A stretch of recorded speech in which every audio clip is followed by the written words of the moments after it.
Hello, hello, hello, and welcome once again to Political Dharma. I'm Alan Zundell. Well, just about a week ago, Bernie Sanders published a new book, and in today's episode, I'm going to be reviewing that book. The title of the book is It's Okay to Be Angry About Capitalism. And by the end of the book, I finished it just this morning. By the end of the book, I was angry, but not at capitalism. I was angry at Bernie Sanders. Now, the reasons for that are twofold. One was a minor irritation, and that comes out of the title being a misleading title, kind of a bait and switch on the subject of capitalism. And the second one was a larger irritation, which is why Bernie doesn't provide a better justification for his strategy of working within the Democratic Party.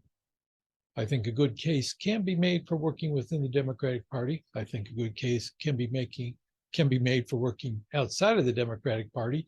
But my complaint is that Bernie he's not really consistent about his position on the Democratic Party. And I will get into that a little further in the program.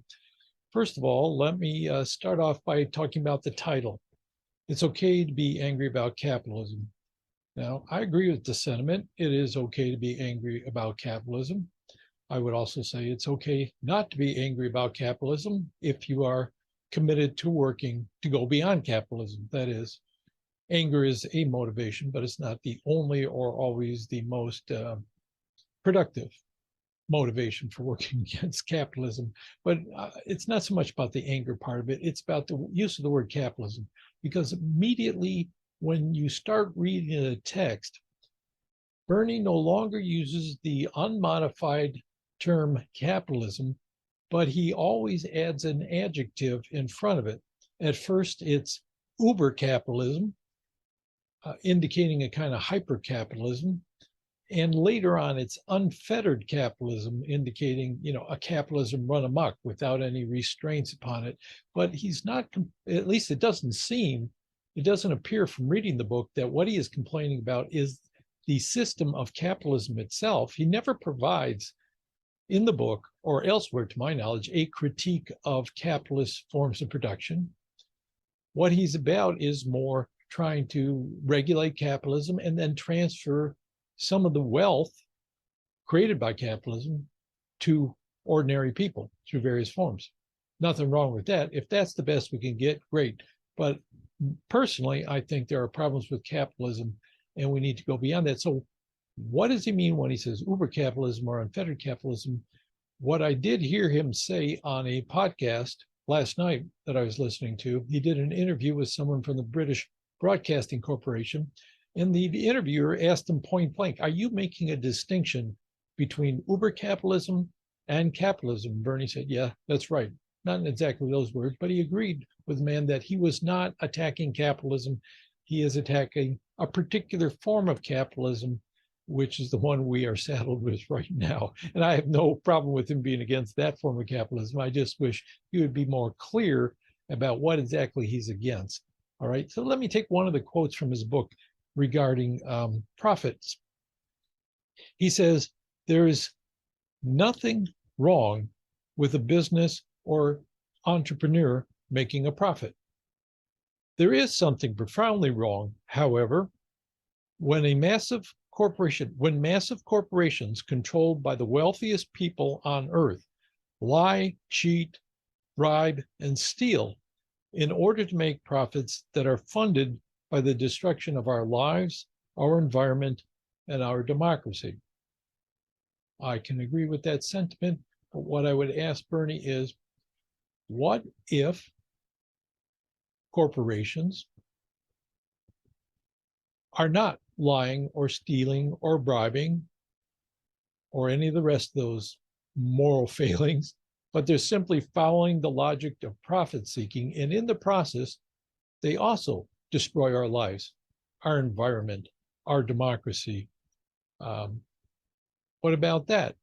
Is that okay? Because he often presents it as a moral failing of particular capitalists, that they are too greedy, they are immoral, they have contempt for other people. he seems to see this as a moral problem, not a systematic problem, even though he often says we need to look at the system. We need a systematic response to this. We need a systematic change. But he never really talks about systems that much, other than the political system. He gets into that, but not the economic system. So my first irritation is just that he is setting you up to think, and he set me up to think maybe he's actually going to go beyond his usual critique to talk about capitalism as a system and present a critique of some sort of it. And he doesn't do that. He's just talking about the system of capitalism that we currently have. And essentially, let's go back to New Deal days when there were regulations on the economy and there was a lot of transfer programs. And let's go back to that again. If that's the best we could get, I'm all for it. I don't have a problem with that. I don't think it really solves the problem in the long term. So that's my minor irritation with Bernie. Before I get into the major irritation on his strategy working within the Democratic Party, though, let me give you a brief overview of the book. Like a lot of books written by politicians, it's kind of a mishmash of things, of stories from his various political battles in his presidential campaigns of 2016 and 2020, and in his political battles in the Congress in the last few years, like over the Build Back Better bill and other bills like that, the problems he had with conservative Democrats and with Joe Biden not keeping his word, or not Joe Biden so much as the leader of the House Democrats, Nancy Pelosi, and the leader of the Senate Democrats, Chuck Schumer, promising they would not bring forward an infrastructure bill, a very modest infrastructure bill compared to the Build Back Better bill, without also having a vote on Build Back Better. They didn't do that. So it's a mishmash of his political battles, a lot of them in which he recounts his failures and how the Democratic Party betrayed him, or leading people in the Democratic Party, at least. I don't want to paint everybody with that brush, but it's dominated by establishment Democrats who betrayed him and undercut him, both in his campaigns for president and in his legislative struggles in the Congress as a senator. And he's combining that, stories of his battles, with campaign speech type material where he's recounting all the problems in our society that are so horrible and how they're horrible. That's a good thing to get people riled up. If you're already aware of this, which I've been aware of a lot of these problems for decades, so it doesn't come as a surprise for me. So it's not like likely to make me angry all over again when I've been angry periodically throughout my life over this. And you can't be angry all the time. What you got to do is commit yourself to doing something about it, right? So he combines that with all these campaign speech type complaints about society, and then a very long policy platform. And I mean a long policy platform of things he'd like to see done. The leading ones, you'll know, some of them I very much agree with, like the Medicare for all and the Green New Deal. I think those are the two most important priorities we should have in trying to move toward a better society. First of all, Medicare for all, if done in the way he would like it to be, would be a direct benefit to people, to ordinary people, in ways that they could see in their lives. And it would give them greater confidence that the government is able to do things to help them and is not just an obstacle to things that would help them, as it appears to be now, and in reality often is true now. So taking health insurance out of the commodity field, where it's based on your ability to pay, and into the realm of a public good where every resident of the United States has a right to decent health care, is a very major and good step. Green New Deal, similar kind of thing. We got to address climate change by the government mobilizing a lot of resources to invest in renewable energy and new energy grids and all these ways of trying to address the climate crisis. We have to address it, or our goose is already cooked. I mean, we're beyond the point of no return. All we can do now is to try to keep it from getting worse and worse. We don't want to go from our goose being cooked to our goose being burnt to a crisp, is what I would say about that. So those two things are great, but he also has a number of other proposals. I'm not necessarily against them. Things like guaranteed jobs program, although I think the guaranteed part is not very practical. Jobs programs are fine. free tuition at colleges, child care tax credit.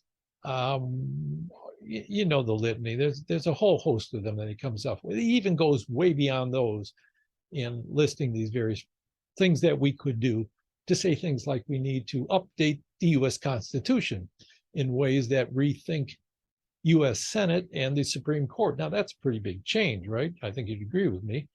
Again, not that I'd oppose it necessarily, but it's a big change. He's listing a lot of things and some very big changes in his policy platform. I would like to see some priorities set. I would agree with the priorities around the Medicare for All and the Green New Deal. I'd also like to see shortly behind that some talk, as long as we're talking about aspirations for the future, you know, and long-term goals, I would like to see more talk about a universal basic income and a system of public banking to mobilize investment for social purposes. Those are a couple of things. And the third thing that I'd like to see a lot more of is talk about workers' control of the enterprises that they work in. Now here, he did surprise me by moving a little bit closer to positions that I hold, at least in a way that was more obvious to me. I've read all his books and I've heard a number of his speeches. I've been aware of Bernie Sanders. He's been on my radar for decades as the only socialist in the United States Congress since around 1990 something. So I was very aware of him as a political science professor teaching American government. I always use that little factoid, you know, that we got so many Democrats, so many Republicans, and a couple of independents, one of whom is actually a socialist, says he's a socialist. At any rate, the line is kind of thin between social democracy, democratic socialism, and a socialism that really addresses the systematic problems with capitalism, which I don't think he does. So this long policy platform in ways, and two things I was looking at in this book, two things I wanted to see if he did is, number one, see if he moves at all in the direction of things I think are important. And the one area where he did that was in workers' ownership. He talked about that extensively in one chapter, using some of the same illustrations I've used when I talk about it, such as employee stock ownership plans, which we've had in the United States for a number of years, or the Mondragon worker cooperative complex that's up in the Basque area of Spain, been there for decades, quite impressive in a number of ways, as sort of models of what could be. Only I would dissent from him in one way. He talks about worker ownership. You know, in other places, he talks about giving workers more power over their lives, putting workers on the boards of corporations, strengthening the rights to organize unions and unions to be able to bargain collectively. Again, those are things I all agree with, and I think those things could lead toward more worker control in the long term, stronger unions, putting workers on the boards of corporations. Good things if long-term aspirations. But worker ownership, I just think, is the wrong label to use on it because it connects the control of the workplace to ownership. Now, that's a capitalist concept that somehow it is a private property right to control the work of other people because you provided the financing for it, therefore you get to say what happens. I don't think there's a logical connection there. I don't think your control over finances or what that finance pays for in terms of property gives you any right to control other human beings when they're doing their work, when they're actually engaged in productive work. So minor disagreement there, maybe nomenclature or conceptualization, but he's moving in the direction I like to see. He does say that he's been interested in this since way back in the 1980s when there was a movement to create employee stock ownership plans and take over the abandoned factories in the industrial belt of the United States as they were closing down, which is the same time I got interested in the concept in the 1980s. I became aware that there were movements to have workers own and control some of these declining or abandoned factories. Looked into it quite a bit and saw a number of problems with that. But we got into it at the same time, only I don't really remember him talking about it very much before. Maybe it was there in his books and it wasn't emphasized, so I didn't remember it. Or he says he talked about it in his 2020 presidential campaign. I don't remember that. Of course, I didn't hear all of his speeches or read his entire platform. But this was a welcome surprise to me. I did think moving in the direction of more workers' control over the workplace is a key idea that I would like to see highlighted, and he did highlight in this book. So there, I was happy. I was happy that he was highlighting something that I think is important, and that would be on my agenda of the most important things to talk about and make people think about. So kudos to Bernie for that much. Now let's get into the final part of it. What is his strategy for advancing this long litany of ideas, good or, sort of good, in my opinion. But what is the strategy for doing that? How are we going to go about that when we have a political system that blocks efforts at change? And there is what he talks about, the political system. He talks about that a lot more than the economic system. He talks about how the very rich, the billionaires, people have hundreds of billions. He often says how the three wealthiest individuals in America have more wealth than the bottom 50% of America does, of American citizens do.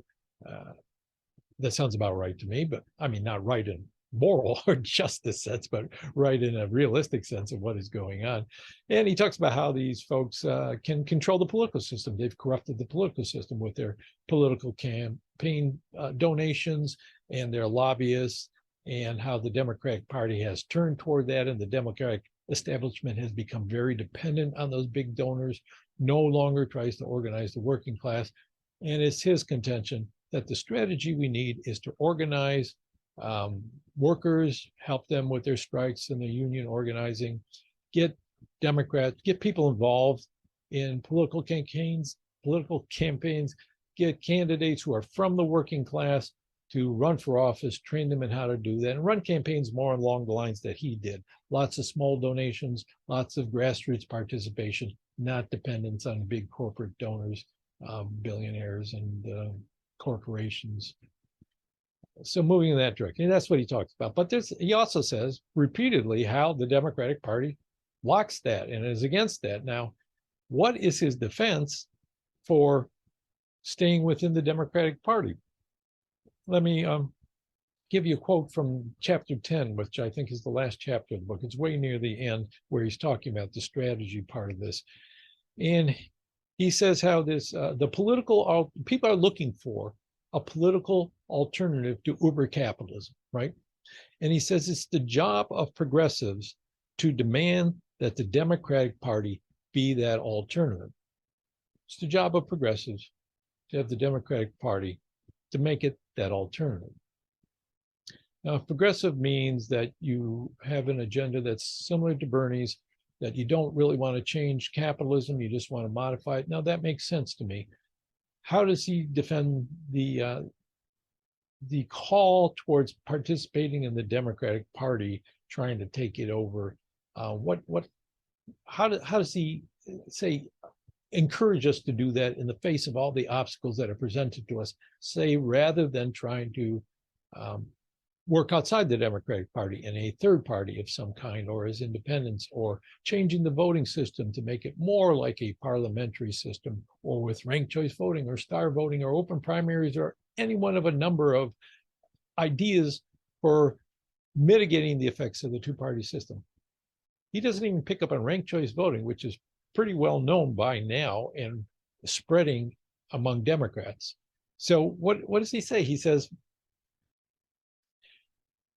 I am not wedded to a two-party system. Okay, good. He's not wedded to it. And asked the question, could the system change in the foreseeable future? His answer is maybe, but not tomorrow. And therefore, we have to work within the two-party system. Now I'm laughing because of the inconsistency here when he presents a whole long litany of policy ideas that are never going to happen tomorrow. And most of them are not going to happen in the immediate future or even the near-term future. I mean, updating the Constitution, changing the composition of the Congress, doing something about the Senate, restricting the Supreme Court in some way. Those are big lifts. Why is that any different than attempts to change the two-party system? I don't get it, Bernie. I don't get it. What is your attachment to the Democratic Party such that you can't treat it the same as any other problem? in the United States and say, we have to envision a solution to this. We have to envision an alternative and go beyond it. Why can't you do that when you can do it with every other aspect of social ills that we're dealing with? When it comes right to the heart of it, the two-party system is what is blocking all of these things you'd like to see happen. We are stuck with two parties, both corrupted by money, and very little opportunity to move around it. Why not address that problem along with the ones that you're trying to get to, right? That seems like the first step to me. That seems like the first essential step to getting these things happening. You got to get some competition to the two-party system. If you want to move the Democratic Party, it has to have competition from something that adopts your agenda, some other party that adopts your agenda and has a realistic chance of gaining voter support. It's the only way to change the Democratic Party is to have opposition to that party from someone other than the Republicans.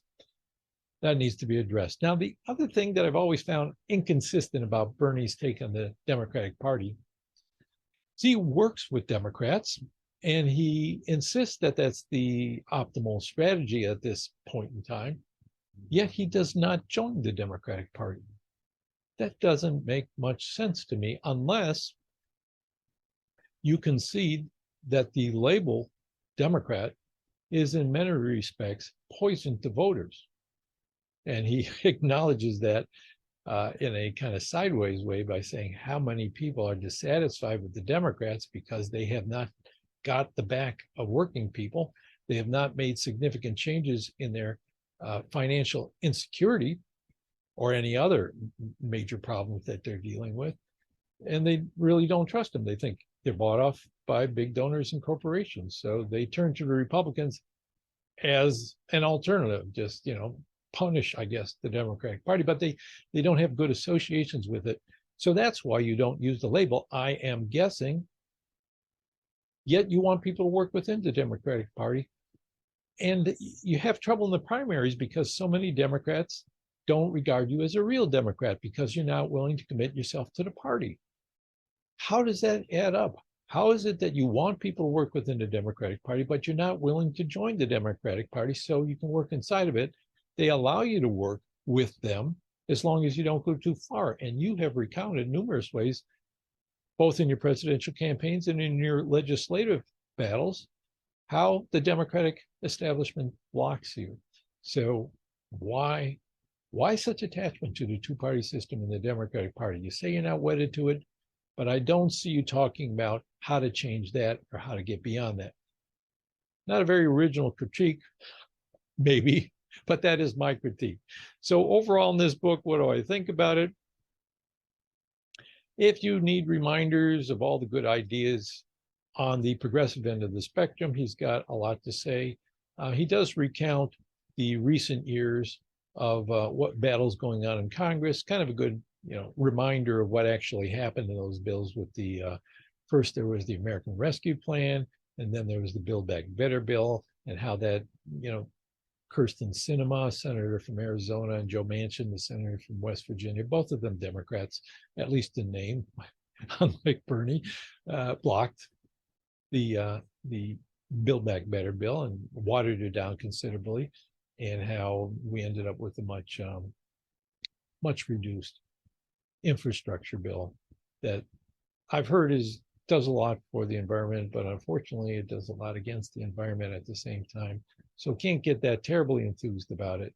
So if you want to rehash those battles and you like learning about some, inside politics that you may not have been paying a lot of attention to, it kind of recapitulates what happened. You could have got that out of the news reports at the time if you were following it. His policy ideas are good. Maybe some new ideas for you there, maybe ideas that people want to pick up and run with, some ideas that are not too big of a lift that, you want to advance in some way. Other than that, I don't know, Bernie, where are you going to go from here? I'm really not following your logic. I'm not that sanguine about the prospects for working within the Democratic Party. I think I'll stick to the idea of trying to form an independent party of some kind, or joining an independent group that's not officially. I mean, here's the problem: Here's the problem in a nutshell. When Bernie Sanders ran those two campaigns, he got a lot of people mobilized, right? Now, where are those people going to go to make a difference? How do you organize people to sustain that energy and enthusiasm and translate it into a commitment to continual work together to make something happen? How do you do that? You got to move them into an organization of some kind. What organization is that? The only one he presents to us is the Democratic Party, which in a lot of ways seems like a dead end to people. People have tried it. They're frustrated with it. They want a different path forward. So in a nutshell, Bernie, you got a movement started, but you don't know where to take it. You're not defending your idea about working in the Democratic Party very well. I would like to see a stronger defense of that position, one that does not rely on the lame excuse that we can't change it tomorrow, therefore we have to work with it, when everything else, you've already heard me say this. I don't need to repeat it. Okay, so that is my review of Bernie Sanders' new book called It's Okay to Be Angry at Capitalism. I hope it's okay to be angry at Bernie Sanders. My anger doesn't last long. I found that long-term anger, it's a motivator initially to get active, but I think over the long haul, it's not going to do you very well. Here's my little moral lesson from my life. Anger is not going to do it over the long haul. What you really need is committed compassion for other people, caring about how other people are suffering and struggling, and then committing yourself to the work that needs to be done to do that to the best of your judgment. So thank you, Bernie, for giving us your best judgment. Keep working on it. I will keep working on it. I hope the rest of you keep working on it. If you got things to say to me in response to this video, please do put them on wherever I have opportunities to talk back to me. You can go to my website, politicaldharma.com. It'll lead you to links for my podcast, for my YouTube channel, for my Facebook page.